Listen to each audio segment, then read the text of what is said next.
sur les cryptos qui baissent et les soldes pour investir à long terme. Certains paniquent quand d'autres ramassent. As-tu une stratégie ou pas du tout? Si tu en as pas, tu l'as dans le cul. Iceberg droit devant. Capitaine, iceberg droit devant.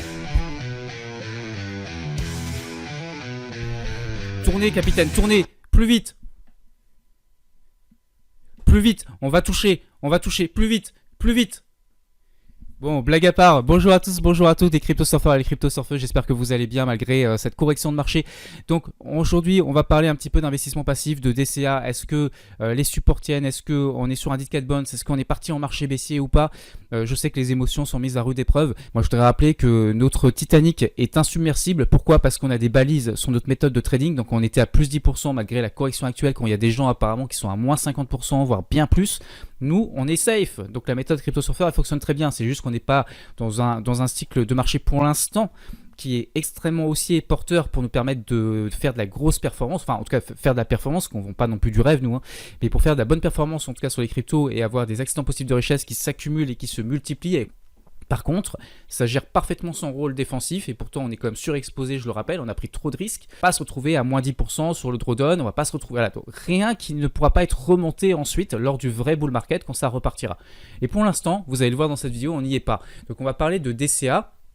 Donc vous allez voir que d'ailleurs Solana pour moi c'est sur un bon niveau d'achat.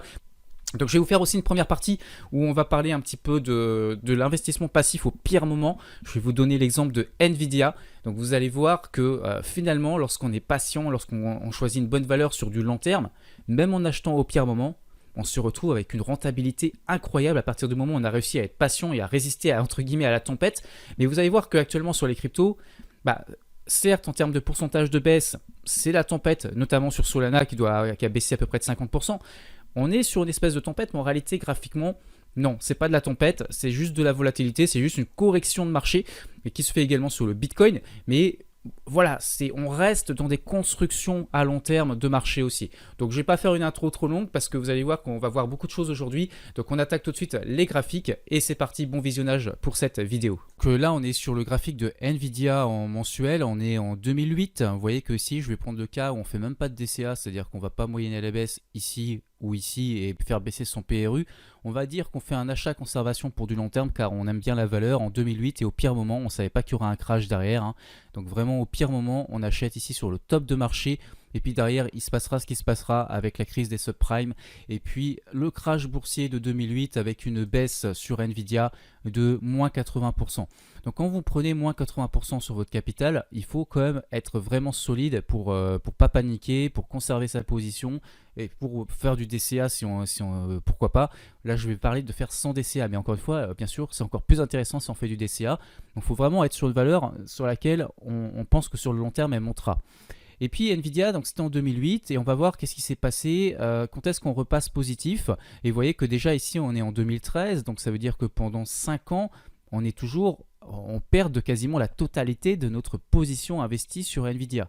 Je ne sais pas si vous vous rendez compte. D'ailleurs, ça me fait penser, on pourrait très certainement appliquer dans ces zones-là l'achat mensuel, mais le tuto DCA timé pour commencer même à faire son DCA ici. Donc, on serait quasiment sur des niveaux assez bas pour faire son DCA timé. Donc là, on peut faire du DCA timé, chaque mois investir une somme, investir même une fois une somme, pourquoi pas. Bref, on aurait bien moyenné à la baisse, on aurait un prix intermédiaire. Donc ça aurait été super intéressant. Mais nous on va rester dans la logique, on achète au pire moment, on est vraiment comme Yann, on achète là, et puis après on se prend ça, et puis on ne sait plus quoi faire, on ne veut plus vendre parce qu'on se dit je vends, je vais récupérer 20% de mon investissement, donc ça ne sert à rien. Et on croit en la valeur sur le long terme, donc on patiente. Et quand est-ce qu'on va repasser sur notre niveau d'entrée dans le futur? On va aller voir ça ensemble, on se projette. Eh bien on repasse entre guillemets en positif, légèrement positif, on va dire en 2016. Donc ça veut dire que vous avez attendu 8 ans. Vous vous rendez compte? 8 ans. Il a fallu 8 ans pour retrouver son prix d'entrée en achat conservation. Il faut être costaud pour se dire que pendant 8 ans, votre investissement ne rapporte rien du tout. Et en plus de ça, même, vous perdez les 3/4 de votre investissement. Il faut être vraiment costaud mentalement. Par contre, on va voir quelle est la rentabilité de ce placement à l'arrivée. Donc au bout de 8 ans, on retrouve notre prix d'entrée. sans avoir rien fait. C'est-à-dire qu'on a acheté là, on a fermé le compte et on se dit au bout de 10 ans, je regarderai où est-ce que ça en est et on voit que ça en est nulle part. C'est-à-dire qu'on est flat au bout de 10 ans.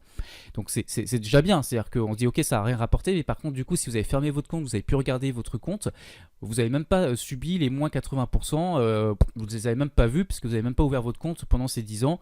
Et donc tout ça passe crème. Bref, mais en tout cas, vous n'avez rien gagné. Par contre, après, regardez comment ça accélère dès 2016. C'est-à-dire qu'au bout de 8 ans, finalement, vous commencez à être en gain. Et en gain quand même assez important, puisque juste avec cette barre, ça fait déjà plus 30%. Donc au bout de 8 ans, vous êtes à 30%. Donc ça commence déjà à devenir un placement finalement qui commence à avoir une petite rentabilité, mais qui devient intéressante. Maintenant, on va aller voir une détention sur au moins 10 ans. Donc on va aller chercher ici.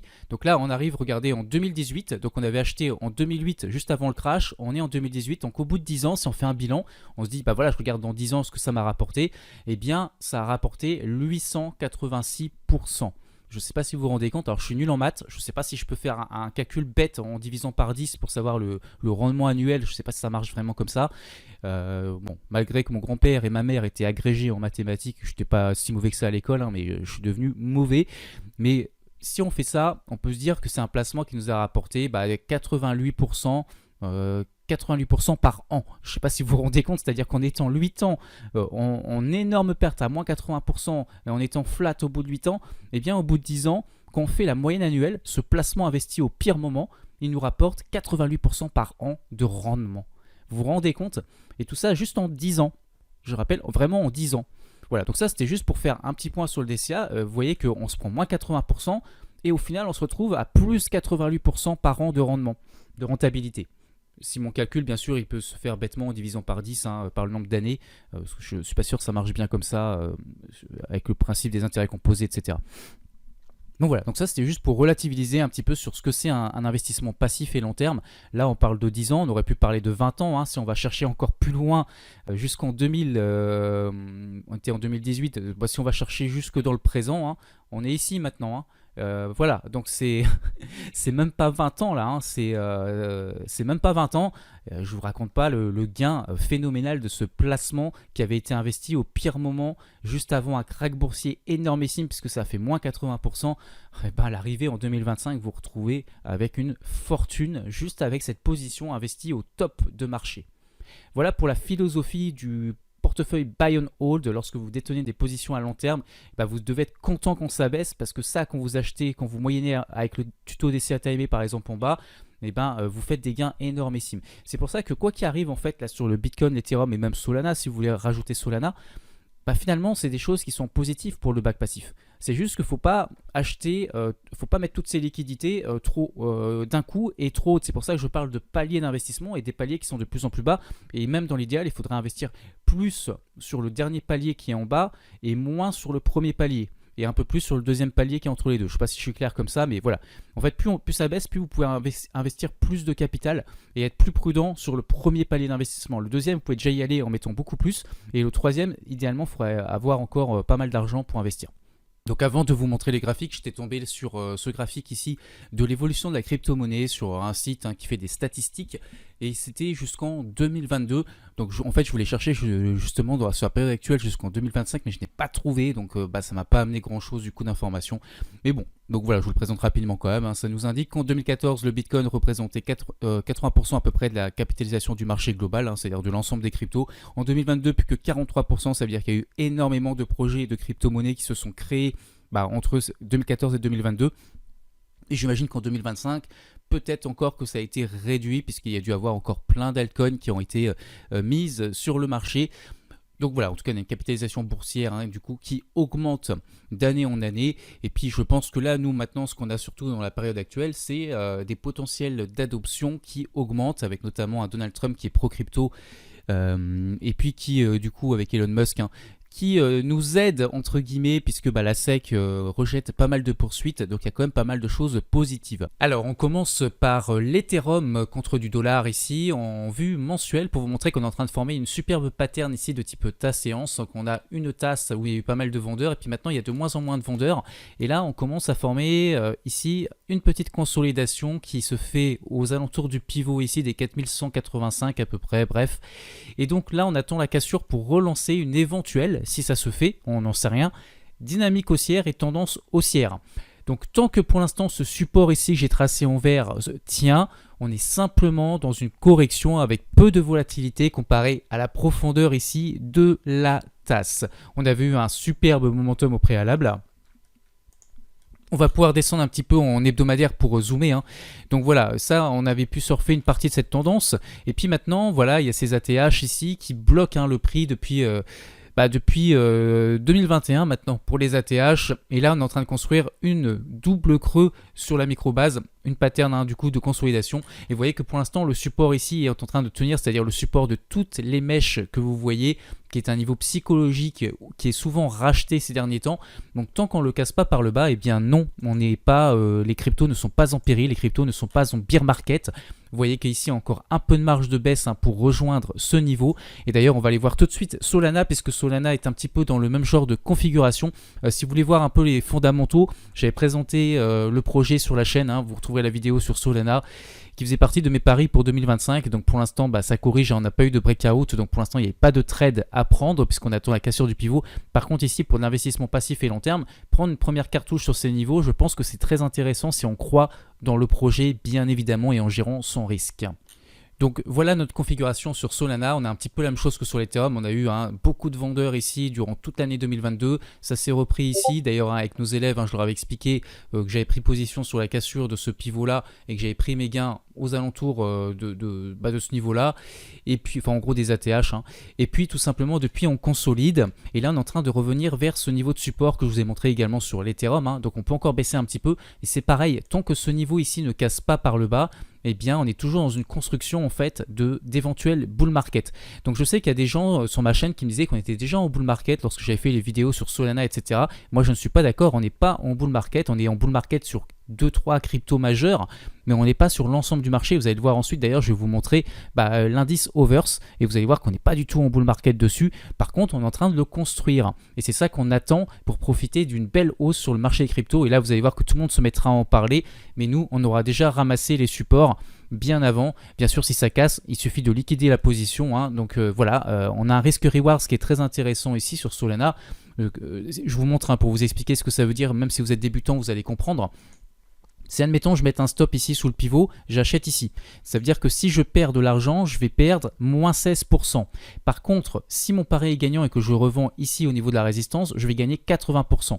Vous comprenez que d'un côté je perds 16% et de l'autre je gagne 80%. Ça veut dire qu'en fait ce trade il est à mon avantage. Il peut être perdant, mais s'il est gagnant, je vais gagner beaucoup plus que ce que j'étais prêt à perdre. Et ça c'est vraiment quelque chose qui est très intéressant pour tenter un pari sur Solana. Bien sûr, toujours en gérant son risque, vous devez savoir combien vous voulez perdre si votre stop est touché et ça permet de faire des paris comme ça asymétriques. Donc on va pouvoir peut-être faire le Bitcoin. Allez, je vais faire vraiment une grosse vidéo aujourd'hui d'analyse crypto, on va faire le Bitcoin. Puis ensuite on va terminer avec le fameux indice Overs. Donc le Bitcoin, voici un petit peu la vue mensuelle. Vous allez voir qu'ici on a un grand canal aussi à long terme. Donc ça c'est vraiment ma vue. C'est pour ça que potentiellement sur le Bitcoin on est dans une tendance haussière, mais avec des variations entre les deux bornes du canal sur le long terme.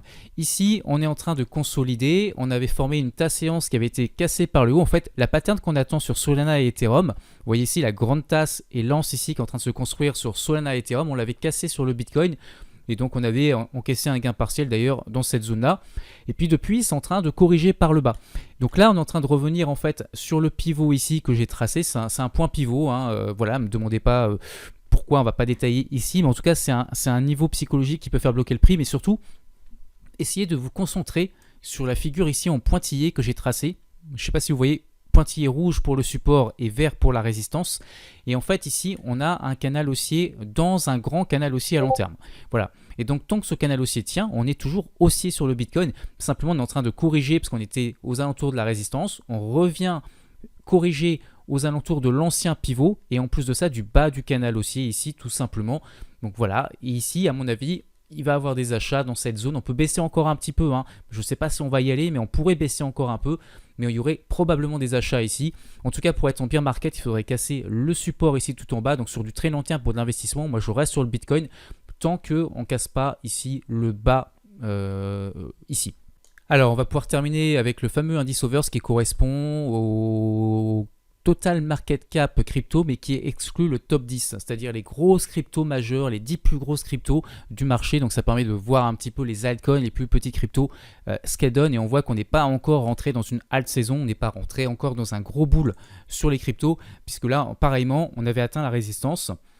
On corrige vers le support. Je vous ai mis un support en pointillé parce qu'en fait, même si on cassait cette droite, on ne serait pas encore en marché baissier. Pour être en marché baissier, par contre, il faudrait casser cette zone en pointillé qui nous ferait baisser. Parce que même si on casse jusque là, en fait, on pourrait avoir tout simplement un double creux ici en formation pour construire la fin de la pattern et lancer le bull market. Voilà, mais pour l'instant, vous voyez que même ce support oblique haussier est en train de tenir sur l'indice Overs. Donc on n'est pas en bear market, on est toujours dans la construction du bull. Et voilà, j'ai fait une grosse flèche grossière qui nous donnerait un énorme potentiel de hausse sur le marché des cryptos si on cassait cette résistance. Donc on pourrait faire ça par exemple peut-être vers l'été 2025, je ne sais pas, je n'ai pas de boule de cristal, mais en tout cas voici la figure et la vue que j'ai sur le marché des cryptos et j'attends cette cassure pour vraiment lancer une grosse dynamique. En attendant, on peut avoir un rebond comme on l'a vu sur Solana, sur Ethereum, même sur le Bitcoin, qui nous permettrait de revenir vers les résistances et prendre un bon gain comme on en a vu précédemment. Voilà, je vous souhaite une excellente fin de journée. Si vous avez apprécié cette vidéo, pensez à liker, à vous abonner à la chaîne et on se retrouve très bientôt pour parler du portefeuille du druide et je vais vous expliquer comment il est possible de construire un portefeuille performant à long terme et on en parle très bientôt. Bye bye. Sur les cryptos qui baissent et les soldes pour investir à long terme. Certains paniquent quand d'autres ramassent. As-tu une stratégie ou pas du tout? Si tu en as pas, tu l'as dans le cul.